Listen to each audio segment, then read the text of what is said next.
नमस्कार मित्रांनो, president cup India 2026 मध्ये महाराष्ट्राच्या दोन दमदार टीम्स मैदानात उतरणार आहेत. या दोन्ही टीम मध्ये जबरदस्त खेळाडू आहेत आणि ट्रॉफी जिंकण्यासाठी दोघेही तयार आहेत. चला तर पाहूया पहिली टीम. महाराष्ट्र वॉरियर्स फुल स्क्वॅड. केतन म्हात्रे कर्णधार, योगेश पेनकर उपकर्णधार, सुमित ढेकले, विवेक शेलार, भावेश पवार, फरदीन काजी, श्रेयस कदम, रजत मुंडे, आशिष मेहरुल, प्रशांत गरत, दर्शन बांदेकर, अमित नाईक, प्रसन्ना पाटील, प्रथमेश ठाकरे, विक्की भोईर, चैतन्य पाटील अंडर 23 आणि पार्थ गांधी अंडर 23. आणि आता दुसरी टीम पुणे पायरेट्स. कृष्णा सातपुते कर्णधार, कृष्णा पवार उपकर्णधार, संभाजी पाटील, आशिफ शेख, धनंजय भिंताडे, मयूर मसाल, रोहन खरात, निहाल सुसामत, ऋतिक गजर, सुशांत गायकवाड, रोहित खरात, मयूर कुंभार, चेतन चिंचकर, सिब्बान शेख, सुशील बुर्ले, विशाल धारक अंडर 23, सिद्धार्थ जाधव अंडर 23. तुमच्या मते कोणती महाराष्ट्राची टीम जिंकणार?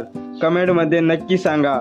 व्हिडिओ आवडला असेल तर लाईक, शेअर आणि सबस्क्राईब करायला विसरू नका. धन्यवाद.